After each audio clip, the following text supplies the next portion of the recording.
Hi everyone, my name is Karen, this is my channel RatherBeReading, and today I'm bringing to you a recent reads video. So it has actually been 2 weeks since I last checked in for a recent reads video. I normally do these weekly, as you guys would know if you've been watching my channel, but this past week was a bit of a weird one. Last weekend, the state that I live in, the city that I live in, we were sent back into a really heavy lockdown that ended up only lasting 3 days because there was some miscommunication about something that had happened. And so we were in a lockdown, and that was kind of weird because half the weekend we were in lockdown, half we weren't. I ended up having on the one hand, way less busy weekend, and on the one hand, a way busier weekend than I normally would. It was all a little bit strange, but I'm back this weekend ready to film my recent reads video, but I have 2 weeks worth of books to talk about. So if you've been watching my recent reads videos recently, then you would know that I have been nowhere near reading as much as I usually do. So in the first week that I have to talk about, I only read 3 books, but then in this most recent week, I read 6 books. We're kind of getting back into the swing of things, you guys. So I have a total of 9 books to talk about. So let's jump straight in and talk about them. I also don't have very many of them to actually hold up for you because I read a ton of library books because my library account got locked down again this past week. So I read a lot of library books and I've already returned them in an attempt to get my account unlocked. So I don't have those to hold up for you guys, but I'll insert pictures as I usually do. So the first book I want to talk about is Bad Influence by Stefanie London. This is the third and final book in the Bad Bachelors trilogy, which is a romance trilogy. They're companion novels. Each one follows a different one of like a set of 3 best friends. And it all kind of centers around this app that exists in this world. Well, it's set in our world, but there's this app that exists that's called the Bad Bachelors app, which is basically an app where you can go on and rate them as dates, whether they're nice guys, whether they're the type of guy who lies to get you into bed, or whether the type of guy who once he sleeps with you doesn't call, or whether he was a really nice guy, so on and so forth. I was a little bit wary going into this one because this one followed my least favorite of the 3 best friends. I haven't loved her historically throughout the series. And I will say I got off to a rough start because not only did I not like her, but this one is very much a second chance romance. We basically get the guy who broke her heart years ago that's left her kind of bitter about men coming back into her life. But we get a chapter at the start that's basically about their breakup and the reason that they broke up. And everyone really villainizes this guy, he was really awful and blah, blah, blah. And to me, it was just one of those breakups where it was both people were in the wrong. They didn't communicate properly. He didn't do anything wrong. So I really had a lot of problems with it being that he was this great bad guy who treated her badly, because that is just not the case at all. But there was kind of some growth with that. She did have some character growth. It wasn't terrible. Definitely not my favorite of the 3, but it was just okay. In the end, I ended up giving that 3 stars. I then finally finished the audiobook of The Golden Fool by Hobb, which is the second book in the Tawny Man trilogy, which is the third series in the Realm of the Elderlings series by Hobb. So if you guys recall, I had been currently reading this since the 7th of October, and I finally finished it. I quite enjoyed this one. I do think that this one is a lot of setup for what is going to be the final book in the trilogy. A lot of it is just really building us to where we need to be to go into the 3rd book, which is kind of fine. We do get some characters popping up in this one from the Live Ship Traders trilogy, which is the separate trilogy that came before this trilogy. I really loved getting to see that. Overall, it was really I should say this one was narrated on audio by James Langton. Really enjoyable. Look forward to finishing the trilogy, and in the end I gave that 3.5 stars. I then listened on audio to Truly Devious by Maureen Johnson. This one is narrated on audio by Kate Rudd. So this one is a YA mystery. I'm sure you guys have all heard of this. It was quite popular. It's the first book in a trilogy. It's basically about a girl named Stevie who goes to this boarding school. This boarding school is where people get in, students get into the boarding school by kind of having a specialty topic or something that they're really interested in, be it filmmaking or art in some way or whatever. And Stevie's like thing is that she's really into true crime and like puzzles and riddles and type of thing. And it just so happens that this school has its own cold case true crime, in that the founder of the school's wife and daughter went missing. I'm actually not recalling right now if they were found, I think one of their bodies was found and the other one wasn't. I think the wife's body's found, but then the daughter's just never found. And there was also another girl who died at the same time, a student from the school who died. And it's all about basically Stevie trying to solve this cold case, but also some mysteries, some current day mysteries cropping up as well. So this has been really popular. I looked forward to it. I honestly don't think that reading this on audio was my best option. Not that the audiobook is bad, it's just that there is a lot kind of going on with the different like storylines and riddles and things, and I just probably didn't concentrate on it quite as much as what I needed to.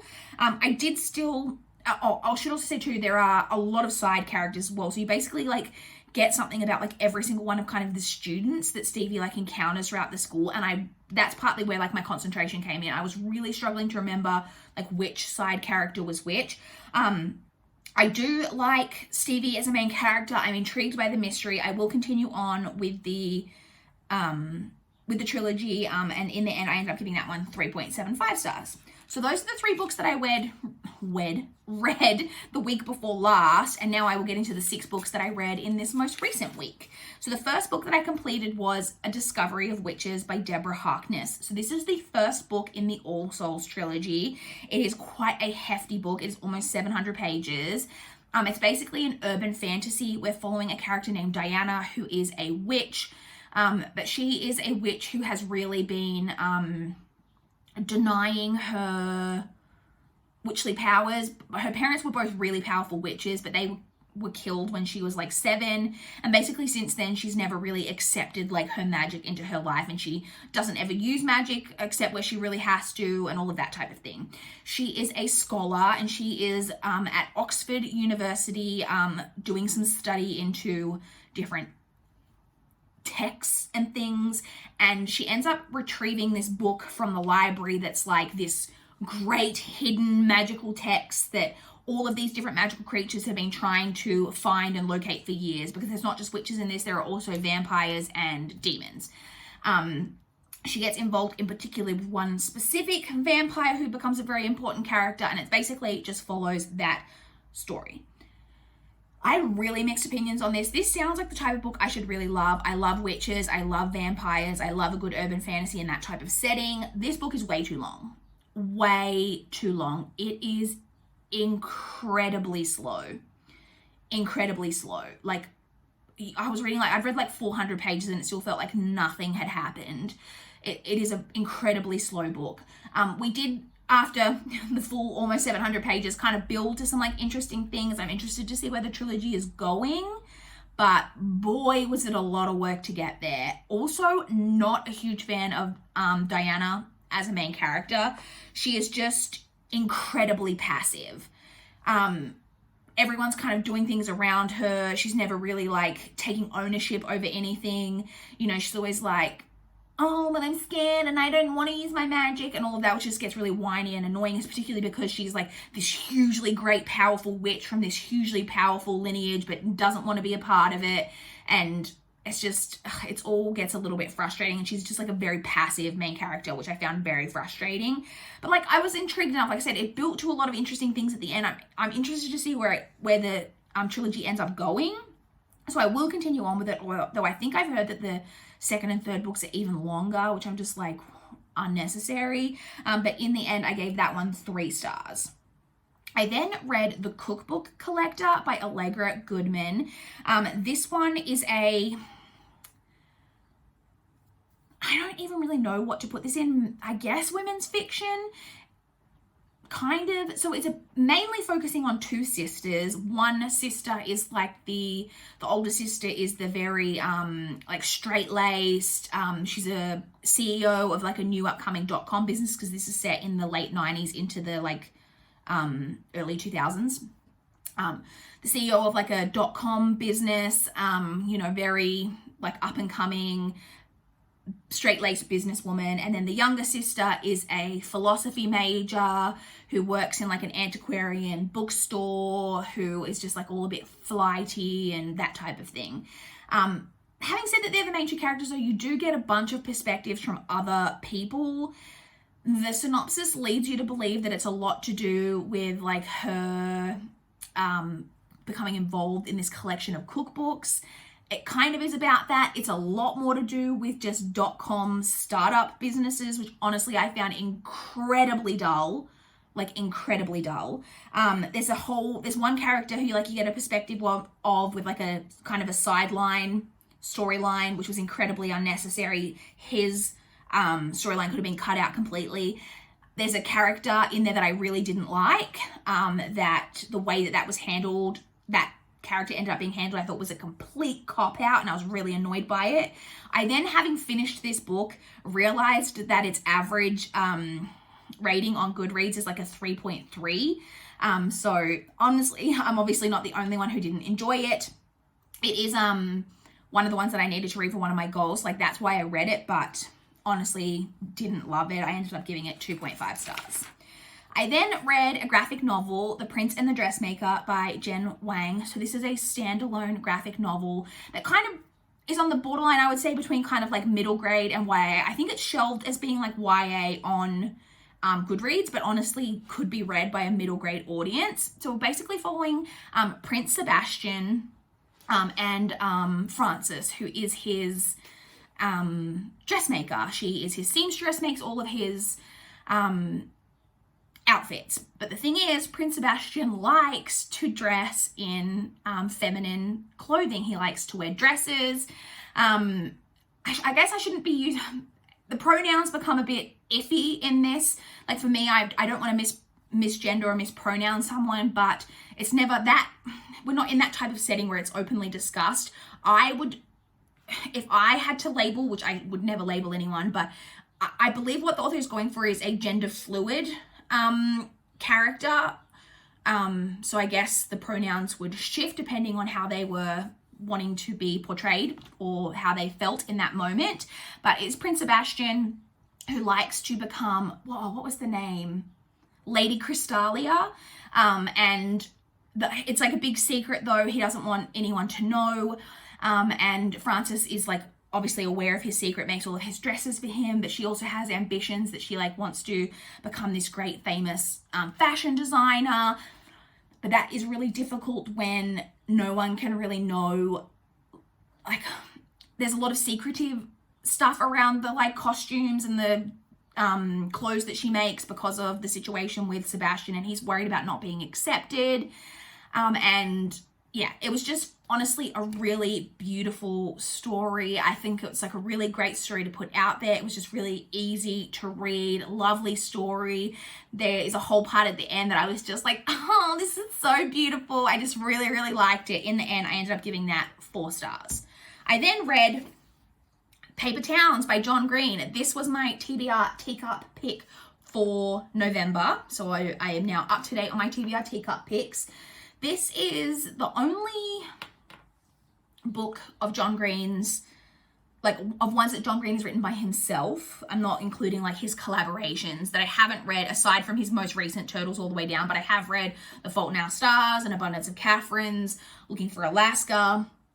And this one is about, I guess what would you say? It's about a teenage boy, Q, who is kind of obsessed with his next door neighbor, Margot. They've been like friends. They were friends as like kids, but then Margot has become kind of more popular, and she's not mean to him or whatever, but they're in like running different circles, but he's still like kind of always been in love with her. One night she knocks on his window and they have this really like strange but like this really incredible adventure. And then the next morning Margot disappears, and Q is basically trying to find Margot and figure out what's going on. Again, mixed feelings on this. I actually honestly thought, I know that John Green cops a lot of flack for the way that he writes teenagers. I actually felt like, in terms of Q as a teenage boy and his friends, his two friends, Ben and Radar, I thought they were actually really like well written. Like they felt like really authentic teenage boys to me. The bit where it gets a bit dicey for me is Margot. Margot is the quintessential manic pixie dream girl. Like she is the queen of the manic pixie dream girls. I really, really struggled with her character and with Q's obsession with her because like I just could not relate. But for the most part, I quite enjoyed the story. I didn't love the ending though. So I was like, had like kind of some positive thoughts, but some parts of this I didn't love. In the end, I gave this 3 stars. I then read one of my NetGalley reads, which is The Lakehouse by Jo Clifford. So I was provided with a digital copy in exchange for an honest review. This one has a publication date of the 29th of September. This one is a thriller. It's basically about a small town, like a really small town in Connecticut, where a man who... So there was basically a girl who lived in this small town, grew up there, but she ended up moving to New York. She got married and moved to New York with this quite powerful man. And then she is killed. And that powerful man is then accused of her murder and goes on trial and everything, but is acquitted. But it's that type of acquittal where everyone's like convinced that he did it. Anyway, he then decides for incredibly whatever reason, like just thought it was dumb. He moves to the town where she grew up in order to like finish building this lake house that they were like going to build together to kind of like complete the dream that like they had together or whatever. But like most people in the town are convinced that he is guilty. People are not happy that he has moved to this small town. And then what kind of sets off the chain of events that the story follows is that then a body is found on the beach near his lake house, and that kind of sets off a whole chain of events. So you actually don't follow that character's perspective, the guy. You don't follow his perspective, but you follow a whole bunch of other perspectives. So you'll follow a woman who has met this man, is kind of interested in him, but isn't really aware of the whole possibly a murderer backstory. And then when she finds that out, she's kind of like a bit doesn't know what to do. You follow the sheriff of the chief of police of the little precinct of this little small town. You follow a psychiatrist of the psychiatrist who works in the small town, who kind of has secrets and insights and all of that type of thing. You follow a bunch of other stuff. It was okay. It was kind of a bit convoluted, honestly. The mystery to me was not that intriguing, but I was enjoying it well enough until the ending. But so it's one of those endings where I felt like we were building to a particular reveal, and then I think that thing was revealed, but it was very ambiguous. It wasn't like straightly laid out there on the page, which is fine for me as a reader, but I felt confused about it for the characters. Like the characters get no closure or answers, and it kind of leaves off on like I don't know what we left off on. It was just very like confusing as to what the ending was supposed to mean for the reader and for the characters in the story. And it made me more confused when I then looked up other reviews on Goodreads, because a lot of people were referring to this book on NetGalley. So first off, it seems that a bunch of the people who got this book from NetGalley, the main murderer dude, possibly murderer, guy who came back to move to the small town who's building the lake house, he has a different name in some versions. In my version, he was called Greg. I believe in a lot of other people's versions, his name was Troy. So obviously some of us got different versions of the book. And as far as I could tell from some of the reviews, I think some people maybe had more of a complete ending than my version had, but I'm not sure. So I honestly don't even know if the version that I have, that I've read and I'm reviewing right now, is the final complete book that's being published. I don't know. I honestly don't know the answer to that question. I personally don't like my endings tied up in a cute little bow, but this took it like to like a too far of a degree that I was like this is confusing. And I didn't love it. So in the end, I ended up giving that 2.75 stars.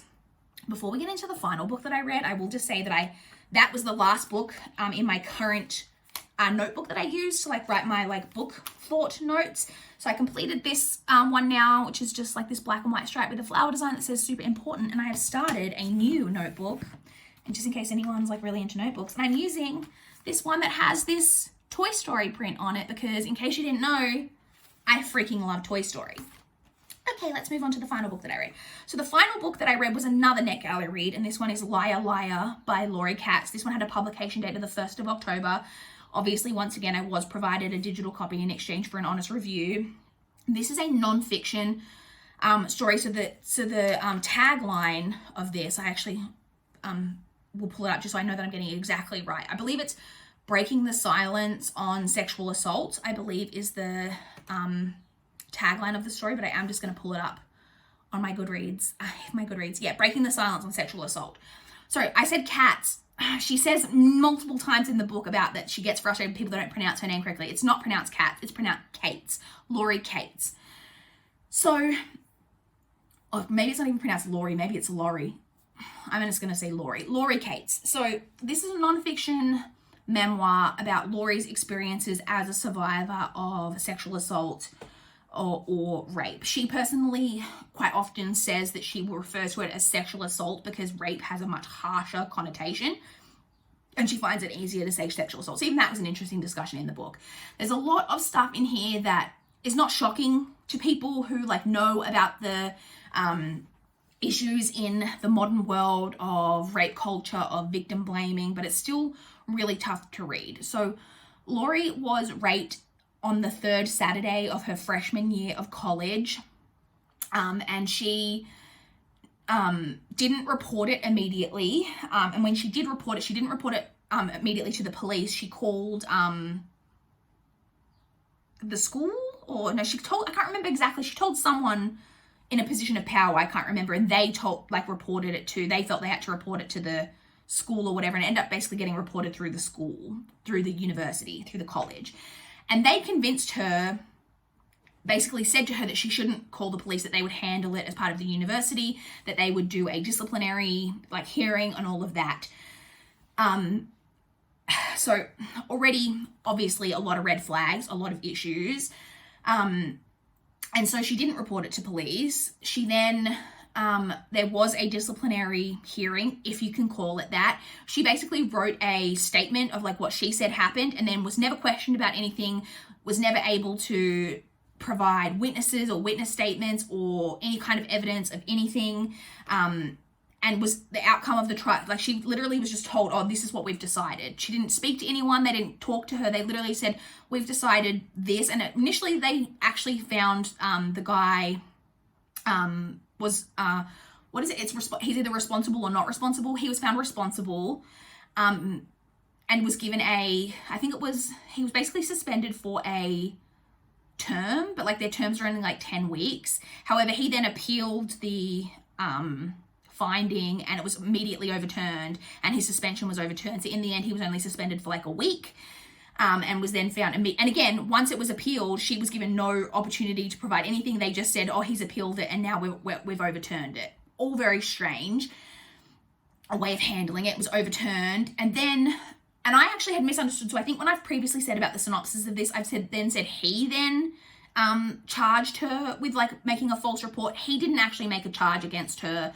The university then ran a disciplinary hearing against her for making a false report or whatever, making a false allegation, which she was then again asked not to provide any evidence of. They just said there were inconsistencies in her story, whatever, the fact that she didn't report it to police, so on and so forth. She had also at one point, so after the rape, this guy harassed her quite a lot, and at one point she went to to get a protective order, and she was granted the temporary protective order, but she was also threatened. She missed a lot of school, a lot of classes following the event, and the dean of the school told her that he would write and excuse her from this, and then he just didn't, and she was basically told by her professors, if you miss a single another class, you're going to fail. So she ended up also being too scared, because she was told that she was able to get the temporary protective order without having to face her attacker, but was told that at the actual hearing to finalize the protective order, he would be able to question her. She was terrified about that, which is totally understandable, and was also going to have to miss a class in order to attend the hearing of the protective order, which would mean that she would fail a class. And so she ended up not attending the hearing and letting the protective order drop. That was used against her in the disciplinary hearing that she had at school. And basically she was then found to have made this false report without her, again, being questioned about anything. They just said, oh, we've decided that there were inconsistencies. You didn't report it to police. It took you 2 weeks to report it initially. Then you didn't report it to police, blah, blah, blah. And she then she didn't get kicked out of school or anything, but it was put onto her permanent record that she was a liar. And the person, the dean of students or whatever it is, the secretary of students, whatever it's called, actually said to her, you will be known as like liar Laurie if you ever make another like accusation against anyone. So some versions of this book seem to be called Liar Laurie. My copy that I received was called Liar Liar, but obviously you can see where the title comes from. So obviously this is all really important subject matter. It is very evident throughout the book that Laurie really, this book is almost like a cathartic process for her of really like being able to speak out and like talk about what happened to her. And I think that's really important. And I think that, you know, it's important to get those stories out there if people want to tell them and to listen and to take knowledge that we need to be better, that we need to not blame victims, and the processes and the systems need to be better. And this wasn't that long ago. I think the rape happened in 2011. However, I do want to point out that this is not a very well structured novel, if I'm being completely honest. It is not written in a very like linear format, which did get really confusing in parts because she would make reference to things that you as the reader didn't really know what she was talking about, and you'd be like, but why did you not in terms of like why did she not do this in terms of any time of victim blaming, but just like in the process of what happened, you'd be like, she'd mention like kind of having to have another meeting about something and then wouldn't reference it, and you'd think, but why didn't you go to that meeting, like whatever. And then it would turn out she did go to that meeting, but she just doesn't talk about it until like a different part of the story. And so it all kind of got a bit confusing. She also focuses on some parts of the story that aren't necessarily to the reader like that important, like about a friend that she had that she ended up like growing apart from, not related necessarily to this case, but just through like life. And that didn't seem that important. But again, I'm not here to police what someone who's been through something like this, what they felt the need to write in their book in order to get the catharsis that she needed from this story. But as a reader, it wasn't like structured in like the best way. But I do still think it's an important story to be told. So in the end, I gave that 3.5 stars. I apologize. I just rambled on about that book for like a really hugely lengthy amount of time. I apologize. You guys know if you watch my channel, there's rape culture, victim blaming, sexual assault, all of that is like some subject matter that I am really, really interested in. So I apologize that I just rambled on for as long as I did. Let's move on. So those are the books that I finished. Just quickly to touch on what I am currently reading. So I'm actually currently reading two things because I did start an audiobook on Friday, yesterday at the time of filming, that I didn't finish, but I will finish it on Monday. So I am currently listening to Idaho by Emily Ruskovich. This is a literary fiction. I won't go too much into the details of it because I'll talk about it more next week once I've finished it. But I'm exactly 50% of the way through that. And I will be finishing off that audiobook, like I said, on Monday. In terms of my non-audiobook current read, I'm currently reading The Unbecoming of Mara Dyer. I finally started this. I think this has been on my TBR for like 2 months. Finally starting it. I'm literally just started this earlier today. So I'm not too far of the way through. I am currently on page 37. But very intrigued by this so far. But once again, not going to go too much into this because I will talk about this next week. And I have really, this video is like super long, for which I apologize.